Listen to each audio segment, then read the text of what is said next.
Press conference करने का क्या उद्देश्य? देखिए, प्रशांत जी लगातार बिहार में बदलाव व्यवस्था परिवर्तन की लड़ाई लड़ रहे हैं। जनसुराज उसी की लड़ाई लड़ रहा है। इस बार जो लड़ाई चल रही है, पिछले 3 साल से प्रशांत किशोर जी जो लड़ाई कर रहे हैं, उस लड़ाई में व्यवस्था परिवर्तन के तहत इस बार उन्होंने ये तय किया है कि नीतीश कुमार जो यहाँ के मुख्यमंत्री हैं और जिन्होंने बिहार में बदलाव व्यवस्था परिवर्तन का वादा किया था, उनके गांव कल्याण बीघा जाएंगे और इसी 11 मई को कल्याण बीघा से वो हस्ताक्षर अभियान की शुरुआत करेंगे और उसी दिन से 11 मई से 11 जुलाई तक हम सभी लोग बिहार के सभी जिले के गांव गांव में जाकर के लोगों से हस्ताक्षर लेंगे और उनकी प्रतिक्रिया लेंगे इस बात को लेकर कि बिहार में रोजगार उद्योग धंधा तो कुछ बचा नहीं, कृषि और भूमि यही सहारा है लोगों का। तो ऐसी परिस्थिति में भूमि सर्वे के नाम पर बड़ा माफियागिरी हो रहा है, अनियमितता हो रही है, ये आपसे छिपा नहीं हुआ। अंचल कार्यालय चले जाइए, भूमि में गड़बड़ी है उसके सुधार के नाम पर, भूमि में गड़बड़ी करके सुधार के नाम पर और इस तरह का कई सर्वे के नाम पर लूट खसोट अनियमितता बरकरार है। तो भूमि सर्वे और साथ में अभी जो जाति जनगणना की बात आप लोग देख रहे हैं, वो जाति जनगणना नीतीश कुमार ने बिहार में पहले कराया था और उसको 2023 में ही जनगणना को सार्वजनिक किया गया था और उसके आधार पर विभिन्न जाति जो पिछड़ी थी उनके लिए बहुत सारे प्रबंध किए गए थे, उपाय किए गए थे और उनके लिए कई सारी योजनाओं की चर्चा की गई थी। लेकिन वो योजना कहाँ है जो जाति जनगणना करके वो अपनी पीठ थपथपा रहे थे? तो उससे उस जातीय जनगणना से उन्होंने जो कार्य करने का वादा किया था, उस वादा खिलाफी के खिलाफ और भूमि के सर्वे और भूमि के मामले में जो अनियमितता हो रही है और आम लोगों को लड़ाया जा रहा है, उसके खिलाफ यह आंदोलन शुरू होगा जो लगातार 2 महीने चलेगा। उसके बाद 1 करोड़ लोगों के हस्ताक्षर से जनसुराज के संस्थापक प्रशांत किशोर और जनसुराज के लोग राज्यपाल और यहाँ के मुख्यमंत्री को ज्ञापन देंगे और तब भी अगर मामला नहीं सुलझा तो विधानसभा का घेराव भी किया जा सकता है, ये उन्होंने तय किया। हाँ, आपको एक बात और बताएं, जब आप भूमि सर्वे और जाति जनगणना की बात करते हैं तो बिहार में 35-40 साल से लोगों को आपस में भाइयों के बीच जमीन के मामले में लड़ा दिया है। यहाँ अमेरिका के पत्रकार डेनियल पर्ल आए थे जम्मू। हम आपको इस बात की चर्चा इसलिए कर रहे हैं कि डेनियल पर्ल अमेरिका के बड़े पत्रकार थे और वो जल जंगल जमीन के मामले में जम्मू में पदयात्रा करने आए थे। जमुई जंगल और किसानी पर निर्भर है, वो भी एक बार की खेती होती है, एक फसल की खेती होती है। उन्होंने पदयात्रा के बाद यहाँ बयान दिया था और कहा था कि आप देखेंगे कि जितने मुकदमे कोर्ट में दर्ज हो रहे हैं, सभी मुकदमे के नीचे आपको लिखा मिलेगा कि घटना का कारण यह है कि जमीन को लेकर विवाद था। तो मतलब जितने अपराध, हत्या और बड़े बड़े घटनाएं हो रही है, उन सब के नीचे भी कहीं न कहीं भूमि ही विवाद का कारण है। तो उस भूमि विवाद को इन लोगों ने बिहार में स्थापित रखा ताकि लोग मरते कटते अपराध में लिप्त होकर के FIR में मुकदमे में उलझे रहे और ये लोग सत्ता में शासन करते रहे और बिहार को बर्बाद करके उससे जनता का मुंह मोड़ के रखे। तो प्रशांत किशोर जी ने ये जो कार्यक्रम तय किया है, आज का प्रेस कॉन्फ्रेंस उसी के लिए है कि 11 मई से जो वो हस्ताक्षर अभियान शुरू करेंगे मुख्यमंत्री के गांव से, इसलिए कि मुख्यमंत्री ने जो वादा खिलाफी की है, जनता की प्रतिक्रिया वहीं से सही है। सर, ये बताएं कि भूमिहीनों को 3 डिसमिल जमीन सरकार देना था, तो आज भी दलित फुटपाथ पे जिंदगी गुजार रहे हैं। प्रशांत जी ने सरकार को इस पर क्या कहना चाहेंगे और आपकी सरकार आई तो क्या करना चाहिए? निश्चित रूप से आप कह सकते हैं कि संविधान में जो मौलिक अधिकार है उसमें जो भोजन, वस्त्र, आवास, ये 3 आप सब भी जानते हैं। तो आज भी आजादी के इतने वर्ष के बाद भी अगर कोई व्यक्ति भूमिहीन हो, ये हम सब के लिए कलंक की बात है, बिहारियों के लिए भी कलंक की बात है। लोगों के पास बहुत सारी जमीन है और बहुत सारी सरकारी जमीन भी ऐसे पड़ी हुई है, भूदान की जमीन पर लोग कब्जा करके बैठे हुए हैं। तो अब सरकार सिर्फ वादा ना करे, जो लोग भूमिहीन है, लाखों करोड़ों में ये संख्या और दलितों के साथ उनको पर्चा बांट दिया गया तो उनके पास जमीन नहीं है, उनके पास घर नहीं है।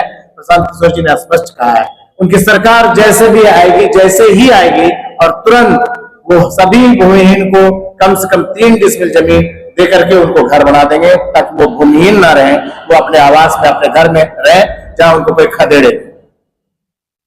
वो मूल रूप से जनसुराज का वैचारिक सिद्धांत क्या है? थोड़ा सा जनसुराज का वैचारिक सिद्धांत मूल रूप से यही है कि बिहार का पैसा, बिहार का श्रम शक्ति, बिहार का युवा आज जाके गुजरात को बना रहा है, महाराष्ट्र को बना रहा है, सारा जगह बेंगलोर कर्नाटक को बना रहा है, चेन्नई को बना रहा है। बिहार के बिना कुछ नहीं हो रहा है वहां।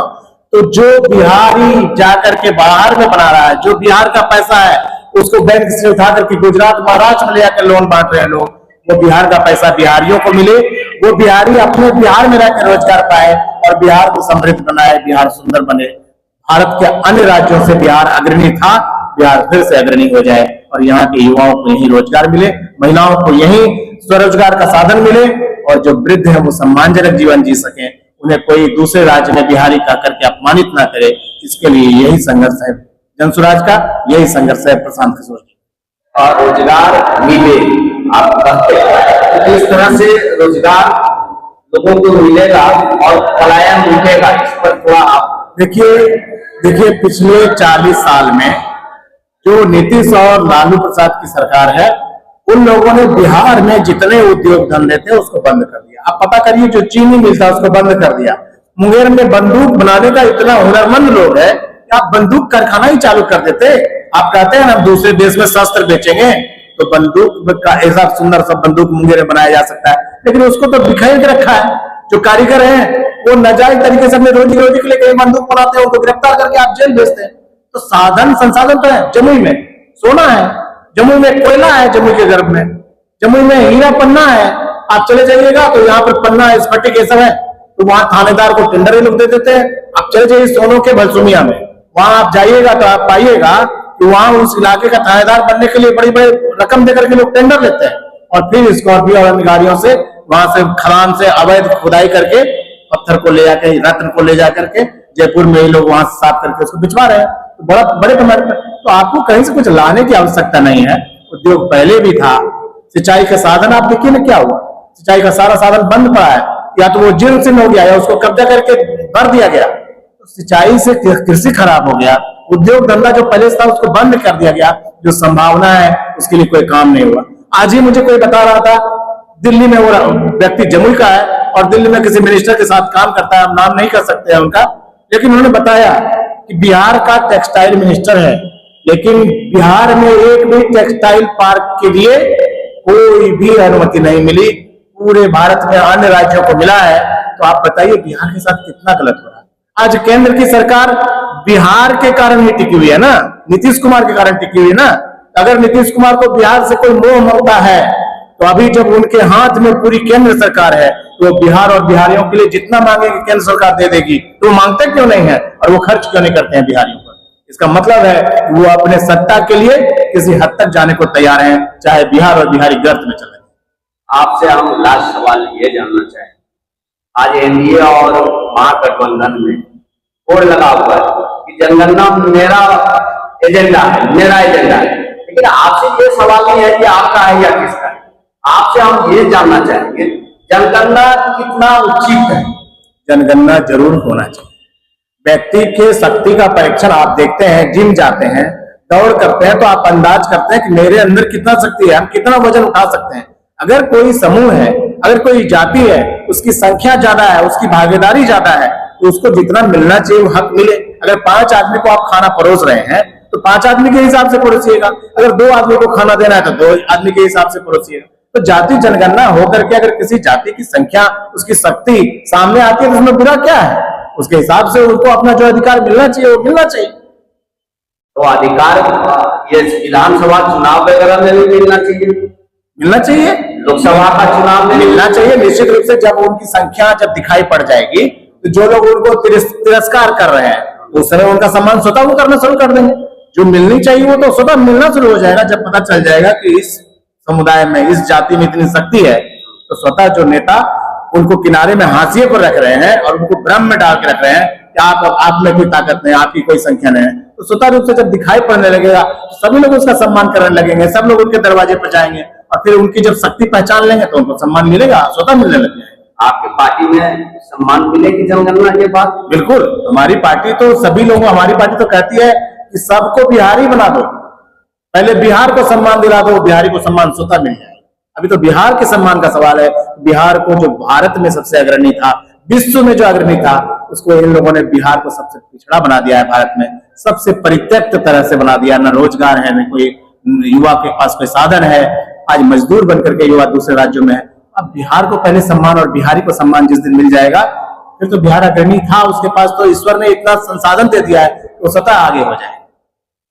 तेजस्वी का कहना है कि हम अब जो लड़ाई शुरू करने वाले हैं, नया एजेंडा जो हमारा होगा पिछड़ा और अति पिछड़ा का होगा।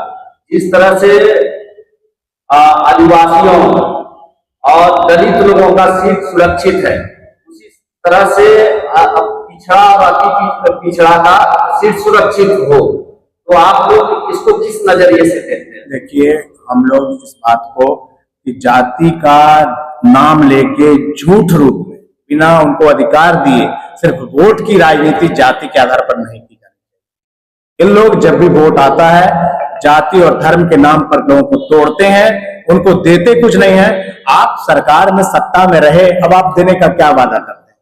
आपको तो मौका मिला ना, आपको मौका मिला था, आपको जो करना था किसी ने रोका तो नहीं था।